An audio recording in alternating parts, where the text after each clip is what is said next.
Grant अपनी book financial freedom में बोलते हैं कि ये वो बैंक स्टेटमेंट है जिसे मैं देख रहा था जब मुझे जॉब से निकाल दिया गया था और मेरे एक बैंक अकाउंट में $0.01 थे यानी 70 पैसे और दूसरे बैंक अकाउंट में $2.26 यानी 158 रुपए और इतने पैसे लेके मैं अपने पेरेंट्स के घर शिफ्ट हो गया था। ग्रांट ये भी कहते हैं कि बाकी देशों का तो मुझे पता नहीं, लेकिन उनके देश में अगर 24 साल का कोई लड़का अपने माँ बाप के साथ रहने घर आ जाता है तो लोग उसे एक लूजर समझते हैं और वो एक्चुअल में खुद को एक लूजर भी मानते थे, क्योंकि डिनर के टाइम में उनके पेरेंट्स उनसे हर रोज एक सवाल पूछते, जॉब मिली तुम्हें कि नहीं? और इस पर वो आंखें झुका के बोलते, नहीं अभी ढूंढ रहा हूँ। पिछले 2 महीने में वो 200 से ज्यादा कंपनीज में अपने रेज्यूमे भेज चुके थे, लेकिन एक कंपनी ने भी उन्हें जॉब के लिए नहीं बुलाया था। एक बार वो इतने फ्रस्ट्रेट हो गए कि एक खाली ग्राउंड में जाके लेट गए और आसमान की तरफ देखने लगे। उन्हें लगा यार मैंने इतनी अच्छी यूनिवर्सिटी में एडमिशन भी ली थी, अच्छे ग्रेड्स भी लिए थे, ना चाहते हुए भी उन्होंने एक हाई सैलरी जॉब भी की, क्योंकि उनके डैड ने उनसे कहा था यार आदत हो जाती है, जॉब कर ले, अभी पसंद नहीं है, बाद में तुझे ये जॉब पसंद आ जाएगी। ग्रांट सोचने लगे थे कितना सब कुछ करने के बाद भी उनकी अभी ऐसी हालत क्यों है। बैंक में गिन के सिर्फ 170 रुपए और वो भी बिना जॉब के, जबकि उनके साथ के बहुत से फ्रेंड्स जिन्होंने अच्छी पढ़ाई भी नहीं की थी उनसे बेटर सिचुएशन में थे। उन्होंने उस वक्त अपने लिए एक गोल बनाया कि बहुत हो चुका, अब मेरे बैंक अकाउंट में कम से कम 7.5 करोड़ रुपए होने चाहिए और मुझे फाइनेंशियली फ्री होना है। वो ये तो जानते थे कि अगर उन्हें ये डिफरेंट रिजल्ट चाहिए तो उन्हें करना भी कुछ डिफरेंट ही पड़ेगा, लेकिन करना क्या है ये पता नहीं।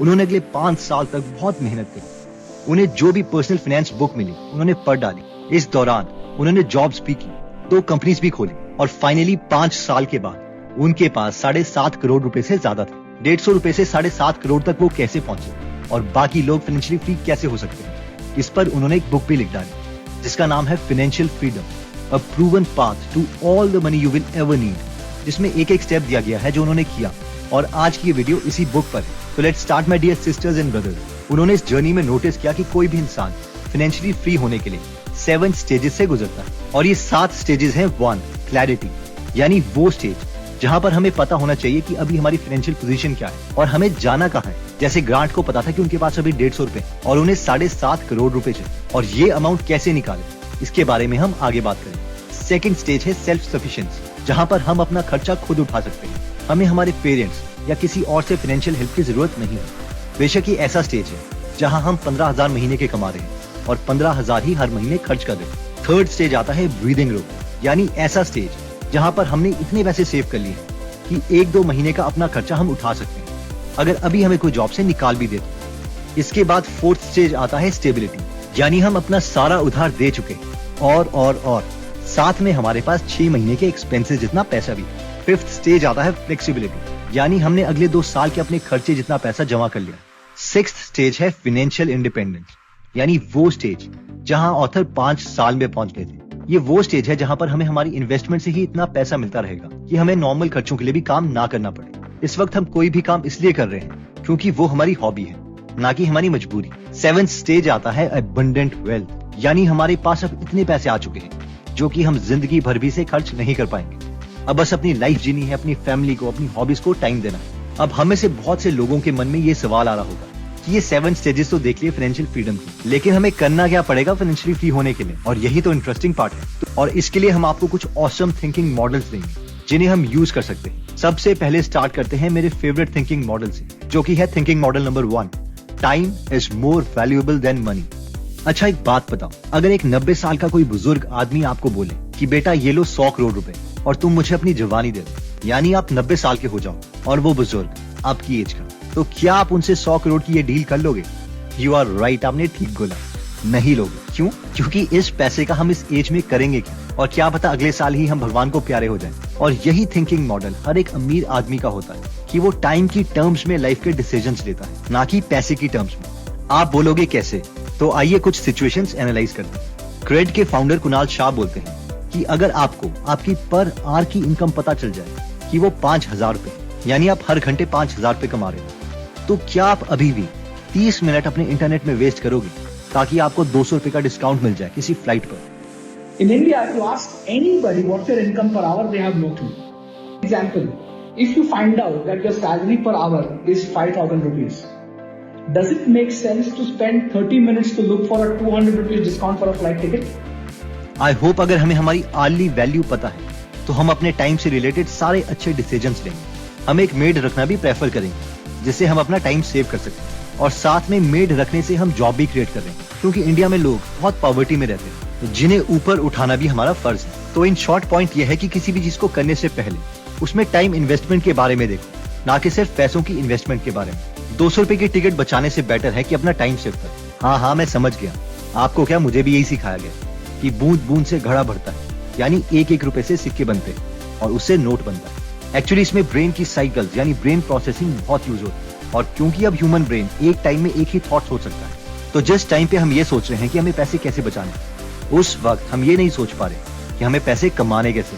फिर भी खुद को भार मुक्त करने के लिए मैं आपसे ये जरूर बोलना चाहूंगा कि अगर आप 1-1 रुपए बचा के खर्चते हो तो वो ही करो, क्योंकि हो सकता है टाइम बचाने के चक्कर में आप ये पैसे सेव करने की हैबिट भी छोड़ दें। लेकिन ये टाइम बचा के हमें एक्चुअल में फाइनेंशियल नॉलेज इंक्रीज करनी है, और वो भी अगर हम एग्जीक्यूट नहीं करते तो फिर तो डिजास्टर ही हो जाएगा। इससे बेटर है कि एटलीस्ट एक क्वालिटी तो हम अपनी रखें। थिंकिंग मॉडल 2 नंबर कहता है कि व्हाट इज योर नंबर, यानी इन शॉर्ट हमें फाइनेंशियली फ्री होने के लिए कितने पैसे चाहिए। ओके, तो अभी तक जो हमारे पास नंबर है वो है ट्रिनिटी स्टडी के अकॉर्डिंग, जो कहता है कि अपनी एनुअल एक्सपेंसेस का 25 गुना पैसा इकट्ठा कर लो और उसे इंडेक्स फंड या फिर किसी और इन्वेस्टमेंट व्हीकल में ग्रो करने के लिए डाल दो। और थ्योरेटिकली अगर हम इसमें से 4% पैसा पूरी जिंदगी भी निकालते रहेंगे तो भी वो कभी खत्म नहीं होगा। आइए इसे एग्जांपल से समझते हैं। मान लीजिए कि हमें हर साल 1 लाख रुपए चाहिए कंफर्टेबली रहने के लिए, और हम चाहते हैं कि इन्फ्लेशन के साथ साथ वो पैसे उतने ग्रो भी होते रहे, यानी हमें साल के अप्रोक्सीमेटली 12 लाख रुपए चाहिए, और 12 लाख का 25 टाइम्स हुआ 3 करोड़ रुपए। अब 3 करोड़ रुपए को अगर हम 2 पार्ट्स में तोड़ दें, 1.5 करोड़ रुपए और 1.5 करोड़ रुपए, तो एक 1.5 करोड़ का अमाउंट जाएगा एफडी में, जिसे हम अगले 12 साल तक खर्च करते रहेंगे, और 12 साल के एंड में ये 0 हो जाएगा। और बाकी के जो 1.5 करोड़ रुपए थे वो जाएंगे इंडेक्स फंड में, जो कि 12 साल तक ग्रो होकर अप्रोक्सीमेटली 8 करोड़ रुपए बन जाने चाहिए, अगर इंडेक्स फंड हमें 15% का रिटर्न देता है तो।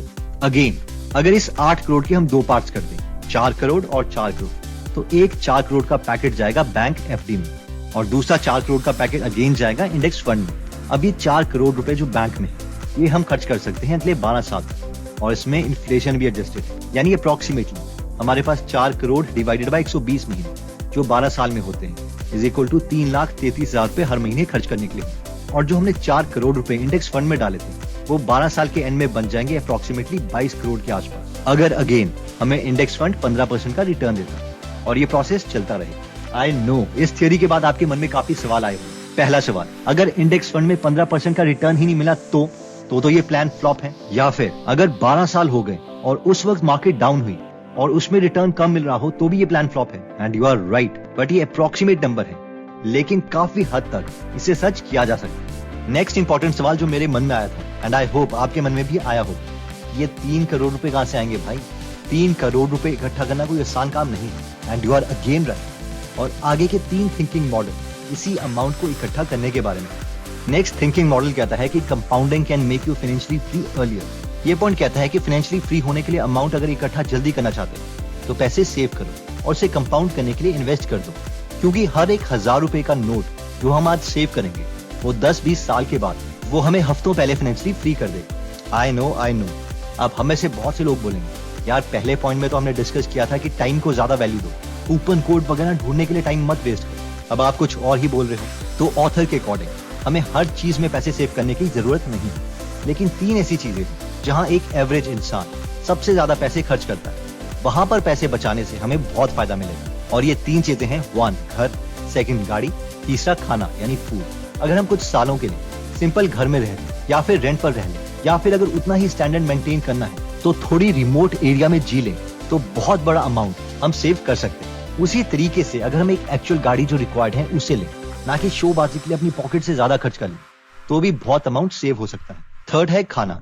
अगर हम बहुत ज्यादा होटल्स या कहीं बाहर खाने में पैसे खर्च करते हैं, तो अगर हम उसे मिनिमाइज कर लें और घर में ही खाना खाएं और उस पैसे को इन्वेस्ट करें, तो भी हम बहुत जल्दी पैसे इन्वेस्ट कर सकते हैं। इसके अलावा मैं जो ऐड करना चाहूंगा वो है इंडियन मैरिजेस। शादियों में भी हम बहुत पैसे खर्च करते हैं जो हमारी पॉकेट अलाउ नहीं करती। इस पर मैं ज्यादा कमेंट नहीं करूंगा क्योंकि हमारे इमोशंस इससे जुड़े हैं, बट समझदार लोगों के लिए इशारा ही काफी। नेक्स्ट तरीका जिससे हम फाइनेंशियली फ्रीडम का अमाउंट जल्दी इकट्ठा कर सकते हैं वो है thinking model number 4, make money with side business. Author ने फाइनेंशियली फ्री होने के लिए रियल एस्टेट में भी पैसे इन्वेस्ट किए थे।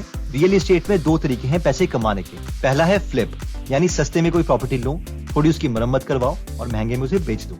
दूसरा है रेंटल इनकम, यानी लोन में घर लो और रेंटल इनकम से उसकी पेमेंट चुकाओ, और जब पूरी पेमेंट खत्म हो जाएगी तो घर भी हमारा और उसके बाद से आने वाली रेंटल इनकम भी हमारी। तो इन दोनों मॉडल्स के ऊपर 2 अमेजिंग बुक भी लिखी जा चुकी है जिन्हें हम पढ़ सकते हैं। पहली है रिक विलानी की book flip, how to find, fix and sell houses for profit, और सेकंड है गिरी कैलर की book the millionaire real estate investor. पैसे कमाने का सेकंड ऑप्शन आता है हसलिंग विद जॉब। मैट एक 25 साल का ग्राफिक डिजाइनर है जो कि अपनी जॉब से साल के 6 लाख रुपए कमा रहा है। वो जिस कंपनी में काम करता है उसे वो बहुत पसंद करता है और साथ में अपनी कलीग्स को भी पसंद करता है, और उसका कोई इरादा नहीं है जॉब छोड़ने का। लेकिन एक चीज जो मैट के साथ काम कर रहे दोस्तों को नहीं पता, वो ये है कि मैट हर साल के जॉब के साथ 25 लाख रुपए एक्स्ट्रा कमा रहा है, क्योंकि 3 साल पहले उसने एक डॉग वॉकिंग कंपनी खोली।